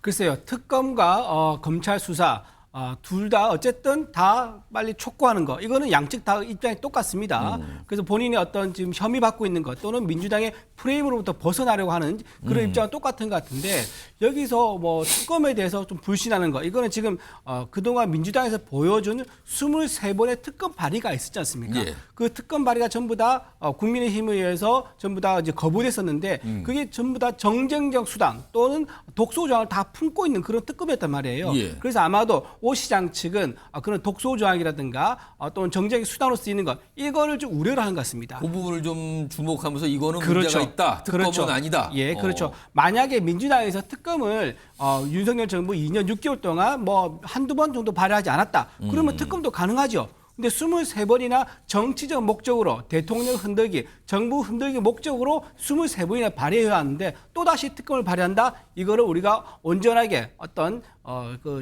실체를 밝히기 위한 특검이라고 볼 수 있느냐? 또 하나 문제가 뭐냐면 현재 사법 처리, 윤석열 대통령 관련된 사법 처리라든가 헌재 어떤 절차를 보면요. 굉장히 불공정하다는 게 여러 번 드러났습니다. 특히 우리법 연구의 카르텔이 굉장히 곳곳에 숨어 있는 게 확인이 됐단 말이에요. 그러다 보니까 더더군다나 특검에 대해서 불신하는 거 이거에 대해서는요. 오 시장 측에서는 당연한 입장이다라고 생각하고 하나 덧붙이자면 명태균 씨 입장에서는요. 지금 가장 중요한 게 민주당을 도와서 또는 이재명 후보를 도와서 대통령을 만들어서 사면 받는 방법이 가장 현실적이고 바라는 방법일 겁니다. 예. 그러다 보니까 본인은 오세훈 시장과 홍준표 시장 이 두 분을 어떻게 보면 조기 대선이 만약에 열린다 치면은 그 두 분을 주저앉히는데 뭔가 기여를 하면은 나중에 정권 교체가 됐을 경우에 자기가 거기에 대한 보상으로 사면 받는 방법을 계산하지 않을까. 그런 또 맥락도 있는 것 같아요. 그러다 보니까 명태균 씨가 지금 말하는 박범계 의원이 면회를 하고 와서 보여줬던 황금폰 세대와 USB 요거는 전부 다 박범계 의원과 함께 명태균 씨가 정치적 통모가 있었던 게 아니냐 그런 의심되는 되는 부분도 좀 확인을 해봐야 될 것 같습니다. 그러니까 지금 국민의힘에서는 약간 의심하면서 이거 뭐 있죠. 근데 민주당에서 펄쩍 지면서 뭐가 있긴 뭐 있습니까? 원래대로 사실을 얘기한 건데 뭐 이렇게 네. 반박인데 성준 분. 근데 특검을 못 믿겠다고 자꾸 말씀을 하시는데 그래서 예. 사실 저희는 독소조항이라고 생각하지도 않는 야당 추천목 원래 박근혜 대통령 국정농단 특검 때도 야당 추천 다 했었고 과거 특검 뭐 드루킹 특검 때도 다 야당 추천했었습니다. 그럼에도 불구하고 자꾸 독소조항이라고 하니까 그러면은 제3자 추천으로 하자고 이미 바꿨습니다. 제3자 추천으로 한 다음에 지금 대통령이 공석이니 아마 권한대행이 제3자가 추천한 특검 검사 2명 중에 예. 한 명을 선택하는 거잖아요. 근데 민주당이 무슨 기획을 할 수 있고 무슨 연관성이 있죠? 그리고 우리법연구회는 판사 모임입니다. 이 특검 검사가 악의적으로 그 검사 중에는 우리법연구회 출신이 없죠. 그렇기 때문에 우리법연구회의 사법 카르텔 때문에 특검을 통해서 여권 후보의 대권 후보를 공격하려고 한다.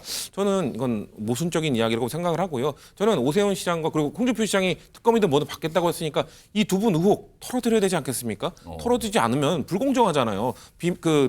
아까 말씀드린 요즘 뭐 비명계라고 하는 명태균 게이트에서 자유로운 분들과 이분들을 비교했을 때 이분들이 불리한 운동장에서 경선을 하게 되면 이분들은 얼마나 억울하겠습니까? 빨리 풀어드려야 됩니다.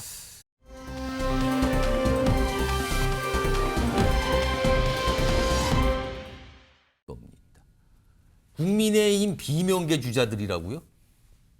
비명계는 원래 민주당 비명계, 비이재명계인데 여기서 말하는 명은 명태균입니다. 명태균 리스크, 여기에서 자유로운 주자들. 그러니까 명태균 씨와 관련이 없는 대선 주자급 정치를 말하는 거예요. 누가 있습니까? 안철수 의원, 한동훈 전 대표, 유승민 전이요. 이분들 지금 다들 대놓고 얘기는 안 하지만 조기 대선 열리면 아주 관심이 지대한 인물로 꼽히지 않습니까? 그리고요, 이분들 비명계, 여당판 비명계로 한묶음이 가능하고 동시에 또 보면 탄핵 찬성파로 통하는 인물들이에요. 윤석열 대통령 탄핵 찬성파. 교집합이 있군요. 2개나 지금. 그래서 비명계, 국민의힘 비명계라는 표현이 등장했습니다. 자, 그럼요. 이게 그냥 갑자기 나온 게 아니에요. 최근에 어떤 얘기들이 있었거든요. 목소리 들어보시죠. 저는 뭐 아직 그 한동훈 대표님을 한 번도 뵌 적은 없습니다. 뭐 그냥 행사장에서 조우를 한 거 말고는 서로 대화를 할 기회가 있으면 대화를 해보고 서로 또 나라와 또 우리 당이 제일 위기에 있으니까 그런 걸 뭐 위해서 협력할 일이 있는지 그런 거는 아마 추후에 열려 있는 가능성이라고 생각합니다. 안철수 의원과 한동훈 전 대표도 어찌 보면 그 바라보는 방향이 좀 비슷해 보이기도 하는데요. 유사점이 꽤 있습니다. 뭐 시대 교체, 뭐 국민 통합 이런 거는 뭐 한동훈 대표도 당연히 고민하고 있는 대목이고요. 예. 요거 두 분께 좀 의견 좀 볼까요? 제3자 입장에서 성준 부의장께 보시기에 이른바 여당판 비명계 연대 가능성에 대한 거론이 시작됐는데 유승민, 한동훈, 안철수 3명의 정치인이 만약에 조기 대선이라는 상황이 발생했고 연대할 수 있는 거 아니냐. 이거 가능성 어떻게 봐야 됩니까? 뭐 정치라는 것이 막 어제 저기 오늘의 동지가 되고 이런 것들을 너무 많이 봐왔기 때문에 저분들 충분히 손 잡을 수 있죠. 그리고 저는 지금 저분들뿐만 아니라 지금 비명계 김문수 장관도 지금 포함이 되는 건 아닙니까? 제가 생각할 때는 보수 진영의 후보는 이 명태균 게이트로부터 자유로워야 하고요. 네. 그리고 또 한 가지는 비상계엄으로부터 자유로워야 합니다. 그러면은 한동훈 전 대표나 지금 탄핵을 찬성하는 분들이기 때문에 그분들은 다 자유롭죠. 그렇죠. 비상계엄도 잘못됐고 탄핵은 어쩔 수 없다라고 주장을 하셨으니까 저는 어떤 측면에서는 김문수 장관도 자유롭다고 봅니다. 왜냐하면 김문수 장관은 비상계엄 국무회의에 참석하지 않았죠. 참석하지 못했죠. 그리고 본인이 참석했으면 난 반대를 외쳤을 것이다라고 얘기를 합니다. 물론 탄핵안 반대한다고 계속 얘기하고 조기 복귀가 우선이라고 말은 했지만 비상계엄에 대해서는 은근하게 선을 긋고 계시거든요. 그렇기 때문에 저는 제가 봤을 때 비상계엄과 명태균 게이트로부터 자유로운 이 후보들이 좀 아직은 후보 아닙니다. 그렇죠. 이 주자들이 좀 유리한 환경에서 만약에 조기 대선이 열리게 되면 경선을 하게 되지 않을까라고 보고 있기 때문에 근데 여기서 지금 김문수 장관을 제외한 나머지 후보 주자분들은 지지율이 아직 안 나오고 있잖아요. 그렇기 때문에 충분히 연대할 수도 있죠. 우리가 지금 만약에 탄핵 결과가 나온 이후에 여전히 국민의힘이 비상계엄과 윤석열 대통령과 절연하지 못하는 그런 분위기가 형성된다면 그렇게 절연하자고 주장하는 사람들끼리 연대해야 되지 않겠냐. 우리까지 단일화라도 해야 되지 않겠냐는 목소리가 나올 수 있죠. 그러면 그 상황이 되면 그분들끼리 저는 충분히 힘을 합칠 수 있다고 보고 있습니다. 그럼 탄핵 찬성파 비명계 연대라고 할 수 있는데 여권 내 그 인물 중에서 만약에 조기 대선 상황이 벌어져서 연대 나선다면 그중에 누가 가장 경쟁력이 있다고 보십니까? 지금 사실 유승민 전 의원과 한동훈 전 대표 같은 경우는 당내 조직은 좀 약하죠. 당내로부터 좀 비토를 당하고 있기 때문에 근데 한동훈 전 대표는 이제 팬덤이 있지 않습니까? 그렇기 때문에 경선 과정에서 국민 투표나 국민 여론조사에 지지를 받을 수 있다는 장점을 갖고 있는 것 같고요. 안철수 의원 같은 경우는 뭐 또 장점이 있죠. 왜냐하면 제가 알기로는 김대중 대통령 이후로 한국 대통령 선거에 4번째 출마하는 분이 전 처음인 걸로 알고 있거든요. 4번이나. 2012년부터 쭉 출마를 하셨기 때문에 벌써 4번째입니다. 그 정도로 의원을 쭉 유지하면서 4번째나 도전할 수 있었던 본인만의 뭔가 캐릭터가 있기 때문에 그런 장점들을 활용하면은 뭐 엎치락뒤치락 하면서 제가 봤을 때 아직까지는 지지율이 크게 높은 분이 없기 때문에 누가 유리할 것이라고 예측하기는 어렵지만 제가 말씀드린 장점들을 누가 잘 살리고 특히 2명이 유승민 전 의원은 당내 이 지지나 이런 것들이 제가 지금 봤을 때는 객관적으로 가장 낮아 보이는 상황입니다만 하지만 또 정치는 생물이니까 알 수는 없는 거죠. 하지만 결국 누가 단점을 보완하는 모습들을 보이느냐. 그래서 저는 한동훈 전 대표가 본인의 이런 자서전 내일 나온다는 거기에 뭐 이 윤석열 대통령의 이 비상 탄핵 찬성 과정에 대한 미안함도 표명하고 그런 것들이 다 단점 보완을 위한 다 행보라고 보고 있습니다. 이와 관련해서 오늘 한동훈 전 대표 가까운 의원으로 꼽히신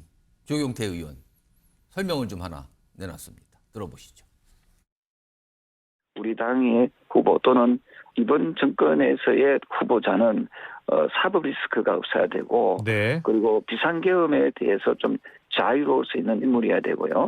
또한 명태균 리스트에서도 자유로울 수 있는 후보가 유력하지 않을까 이런 생각을 저는 해봅니다. 한동훈 전 대표 이야기 하시는 거예요?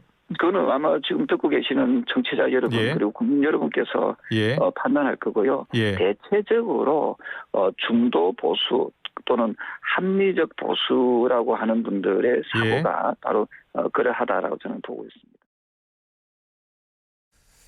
이준우 대변인, 여당판 비명계 연대 이 가능성 어떻게 판단하십니까?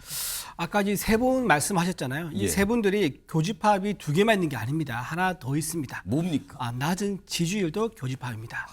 이 세 분 다 낮은 지지율. 그렇죠. 이분 세 분 다 지지율이 한 자릿수라고 좀 보통 나오는데요. 정치에서는요. 1 더하기 1이 2가 아닙니다. 1 더하기 1이 10이 되기도 하고요. 1 더하기 1이 오히려 마이너스 10이 되기도 하는 게 정치입니다. 그리고 이거 가장 이제 단적으로 제가 좀 말씀을 드리면 과거 김민석 의원 있지 않습니까?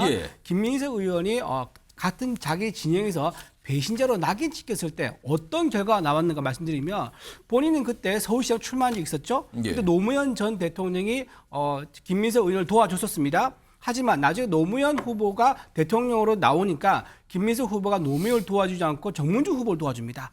그러면서 김민세라는 별칭을 얻으면서 무려 18년 동안 정계를 떠나 있었습니다. 이런 식으로 정계에서 신의가 없는 정치를 한번 낙인찍히지 않습니까?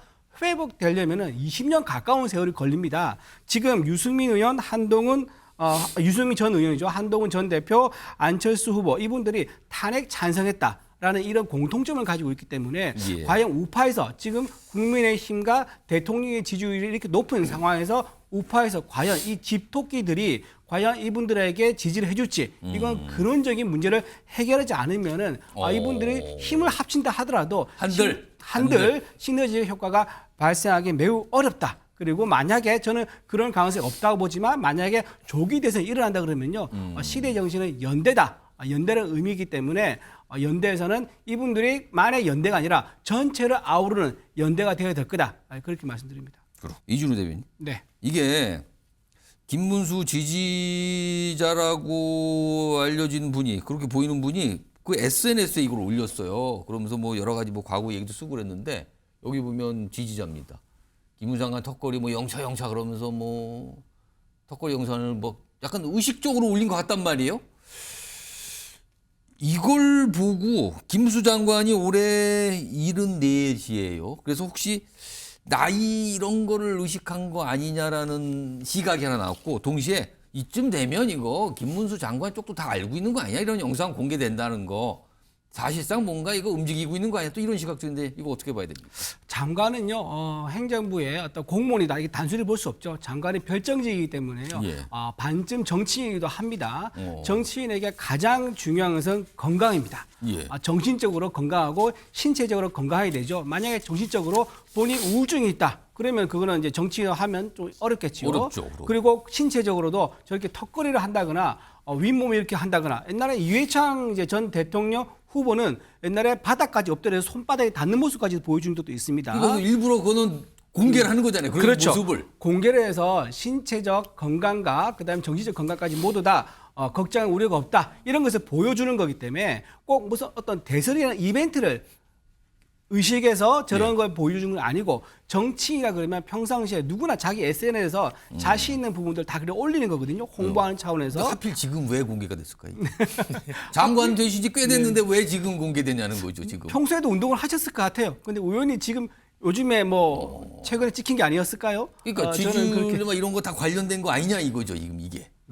글쎄요, 뭐 평상시에 운동하시다가 영상 찍힌 것만 최근에 우연찮게 찍혔다, 그렇게 게재됐다 이렇게 볼 수 있을 것 같아요. 송치훈 부의장 제가 한 1분만 드릴게요. 이거 어떤 의미라고 보세요, 이거? 근데 장관님이 아까 뒤에 보니까 눈도 있는 거 보니까 최근인 것 같은데 최근인 것 같아요. 지지자가 둘러싸여 있는 환경에서 턱걸이를 하셨을까요? 그러니까 저는 본인이 사실상 올리신 거랑 다름없다. 왜냐면은 지금 우리가 영상을 여러 개 봤듯이 평소에 턱걸이 했던 거 올리신 게 맞습니다. 많습니다. 그렇기 때문에 그런 것들을 고령 리스크 이거를 좀 떨치기 위해서 말씀하신 것처럼 전 사실상 조기 대선 모드에 들어가신 거다라고 보고 있고 근데 김문수 장관이 지금 털어야 되는 거는 고령 리스크가 아니라 좋은 건강하고 턱걸이 잘하신 거 매우 멋지다고 생각합니다만 극우 리스크를 털어야 됩니다. 본인이 야인일 때 정광훈 씨 집회에 나가서 그런 극우적 발언들을 했던 것, 정광훈 씨와 같이 행보를 했던 것 사실상 그것들이 확장성에 한계를 주는 것이기 때문에 그것들을 어떻게 극복하실지 조기 대선을 나오고 싶으시다면 그걸 고민하시는 게 필요하다고 말씀드리고 싶습니다. 알겠습니다.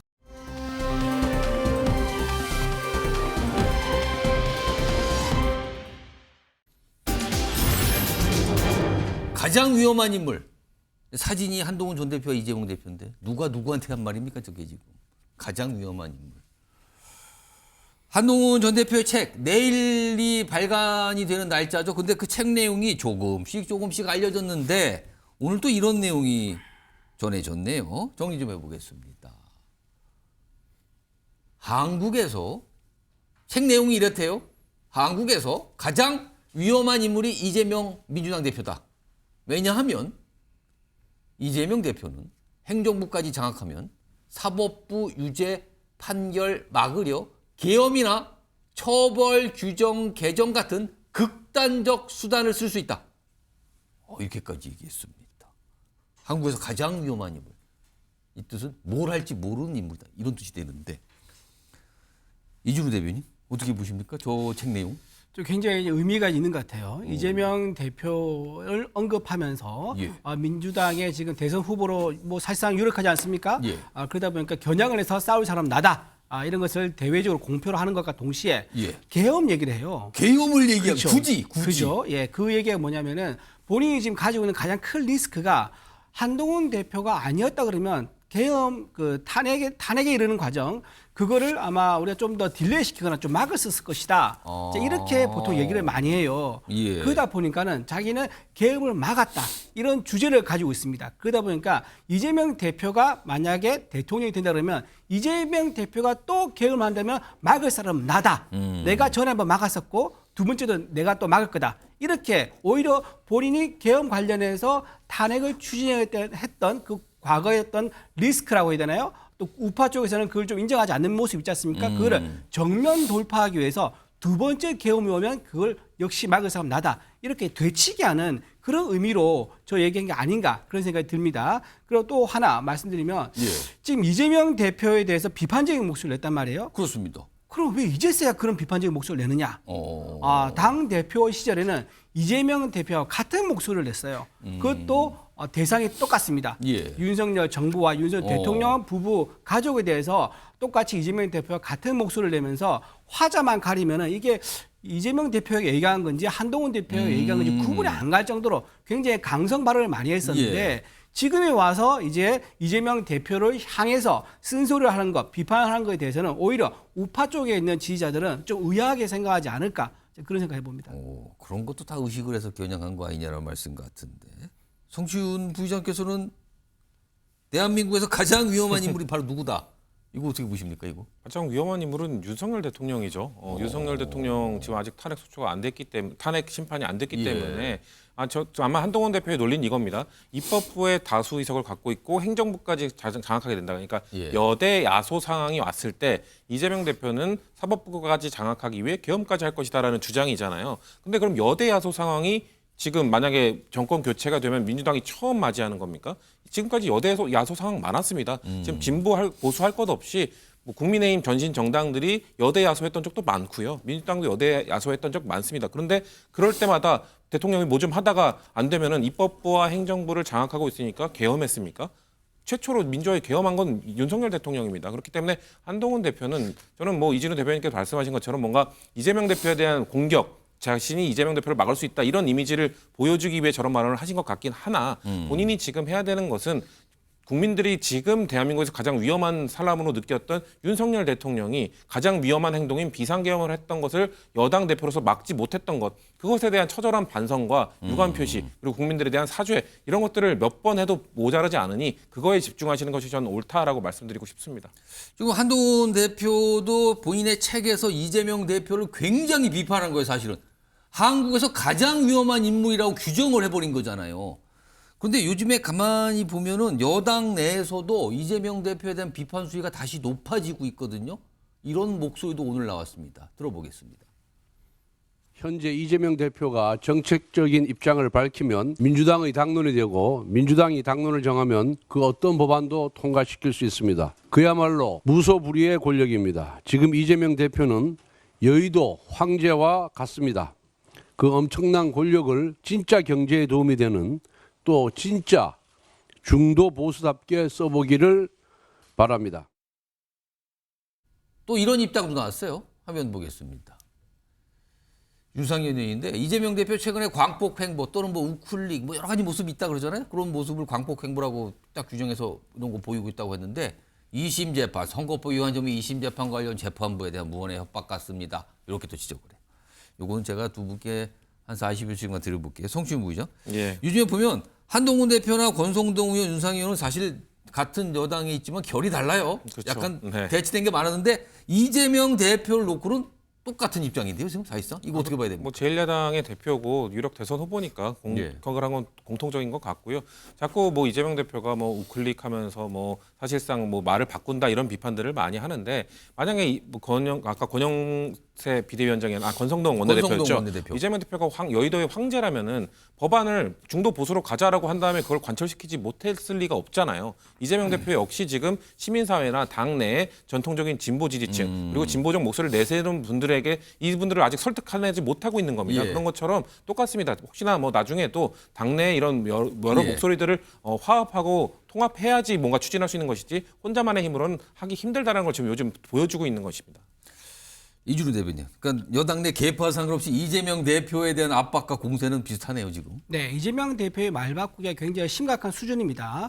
반도체 특별법 같은 경우는 52시간 예외의 필요성을 인정한다고 했다가 다시 말을 바꿨습니다. 또 연금 계획도 자동 조정 장치가 필요하다. 도입을 검토하겠다 했다가 또 말을 바꿨고요. 현대자동차를 찾아가서는 기업이 살아야 나라 산다고 했다가 돌아와서는 노란 봉투법을 추진하면서 다시 기업 옥죄기로 또 말을 바꿨습니다. 이렇게 하루가 멀다 하고 말을 바꾸는 것에 대해서요. 국민의힘이 우려한 것은 정치는요. 예측 가능성입니다. 우리가 국민들이 이 사람을 대통령으로 뽑았을 경우, 지도자로 뽑았을 경우에 우리가 생각한 대로 이 사람이 당초 말한 대로 갈 것이냐 이거에 대한 신뢰인데 예측 가능성이 어디로 튈지 모르는 그런 불안감을 지금 국민의힘과 우파에서 굉장히 걱정하고 있다. 국민들이 걱정하고 있다 말씀드립니다. 알겠습니다.